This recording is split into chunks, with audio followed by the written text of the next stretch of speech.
ഞാനൊരാഴ്ചത്തേക്ക് എൻ്റെ ഗ്രാൻഡ്മയുടെ വീട്ടിൽ ഹൗസ് സീറ്റിങ്ങിനായി പോവുകയാണ്. എൻ്റെ ഗ്രാൻഡ്മയാണെങ്കിൽ ഒരു ബന്ധുവിനെ കാണുവാൻ വേണ്ടി പോയിരുന്നു.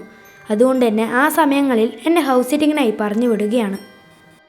ഞാൻ സാധാരണ എൻ്റെ ബ്രദറിൻ്റെ ഒപ്പം ഹൗസ് സീറ്റിങ്ങിനായി പോകാറുണ്ട്.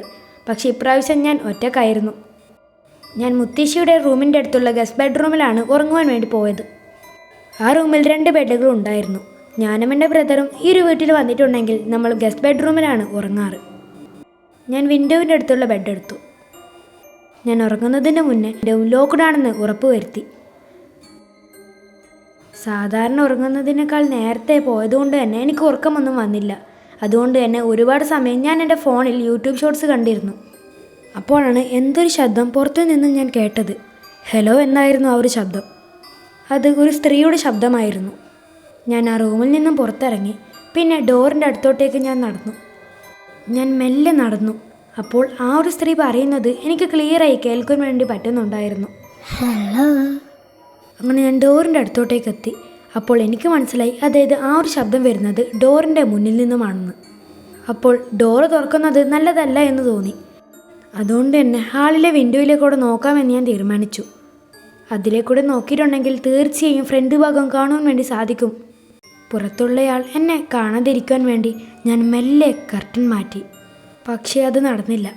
ഞാൻ കർട്ടൻ മാറ്റി പുറത്ത് നോക്കുമ്പോൾ ഒരു സ്ത്രീ അവിടെ ഉണ്ടായിരുന്നു.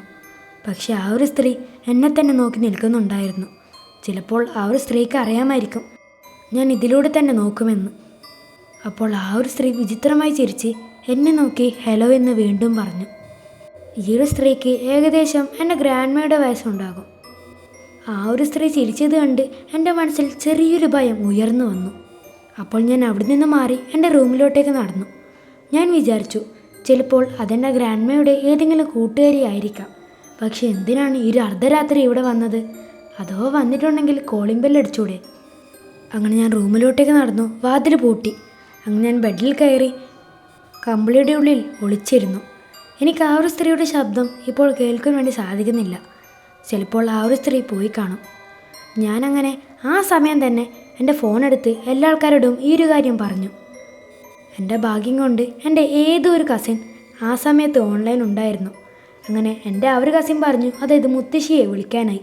പക്ഷേ എനിക്ക് ഉറപ്പാണ് തീർച്ചയായും ഈ ഒരു സമയം മുത്തശ്ശി ഉറങ്ങിയിട്ടുണ്ടാകുമെന്ന്. അപ്പോൾ ആ ഒരു നിശബ്ദതയെ തകർത്ത് എന്തൊരു ശബ്ദം ഞാൻ കേട്ടു. ആരോ ജനാലയിൽ ഇടിക്കുകയല്ല തകർക്കുവാൻ വേണ്ടി നോക്കുകയാണ്. അപ്പോൾ ആ ഒരു സമയം എൻ്റെ ചെസ്റ്റിൽ എന്തോ ഒരു കനവും പിന്നെ വേദനയും എനിക്ക് അനുഭവപ്പെട്ടു. അപ്പോഴാണ് എൻ്റെ ബോഡിയിൽ അഡ്രിനാലിൻ റഷ് വന്നത്. അപ്പോൾ എൻ്റെ മനസ്സിൽ ഫൈറ്റ് ഓർ ഫ്ലൈറ്റ് അവസ്ഥയായിരുന്നു. അപ്പോൾ ഞാൻ വീണ്ടും എന്തോ കേട്ടു. ഹലോ. അങ്ങനെ ഞാൻ കർട്ടൻ മാറ്റി. അപ്പോൾ വിൻഡോയുടെ പുറത്ത് ഞാൻ ആ ഒരു സ്ത്രീയെ വീണ്ടും കണ്ടു. അപ്പോൾ ഞാൻ ആ ഒരു സ്ത്രീയുടെ ഭീകര മുഖഭാവം കണ്ടു. ഞാനും ആ ഒരു സ്ത്രീയുടെ ഇടയിൽ ഒരു ഗ്ലാസ് മാത്രമായിരുന്നു ഉള്ളത്. ആ ഒരു സ്ത്രീയുടെ ഹൊറിഫൈങ് ആയ ചിരി കണ്ട് ഞാനൊന്ന് അലറി വിളിച്ചു. അങ്ങനെ ഞാൻ പോലീസിനെ വിളിക്കുകയാണെന്ന് പറഞ്ഞ് ഞാൻ കർട്ടൻ അടച്ച് ഹാളിലോട്ടേക്ക് ഓടുകയാണ്. പിന്നീട് മുകളിലത്തെ റൂമിൽ പോയി വാതിൽ അടച്ചു. ആ സമയത്ത് പോലീസിനെ വിളിക്കേണ്ട എന്ന് എനിക്ക് തോന്നി. കാരണം കുറച്ച് കഴിഞ്ഞ് ഇതൊക്കെ തീരാം. ഞാൻ കുറേ മണിക്കൂർ ഉറങ്ങാതെ കിടന്നു. പക്ഷെ എപ്പോഴോ ഞാനൊന്ന് മയങ്ങി. അങ്ങനെ രാവിലെ ഞാൻ ഉണർന്നപ്പോൾ ഗ്രാൻഡ്മയെ വിളിച്ചു. ഞാൻ ഈ സംഭവം പറഞ്ഞപ്പോൾ ഗ്രാൻഡ്മയെ ഒന്ന് ഞെട്ടി വിറച്ചു. അങ്ങനെ ഗ്രാൻഡ്മ പറയുവാൻ തുടങ്ങി. രാത്രികാലത്ത് പുറത്തിറങ്ങുമ്പോൾ ഒരു വൃദ്ധ ഗ്രാൻഡ്മയെ നോക്കി ചിരിക്കാറുണ്ടത്രേ. അത് കേട്ടപ്പോൾ ഞാനും ഒന്ന് ഞെട്ടി. ഗ്രാൻഡ്മയും ഞാനും പറഞ്ഞ ആ ഒരു വ്യക്തി ഒരാളാണോ എന്ന് എനിക്ക് സംശയമുണ്ടായിരുന്നു.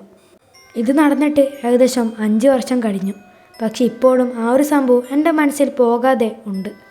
ആ ഒരു സംഭവത്തിന് ശേഷം ഇതുവരെ ആ ഒരു സ്ത്രീയെ ഞാനും പിന്നെ എൻ്റെ ഗ്രാൻഡ്മയും കണ്ടിട്ടില്ല.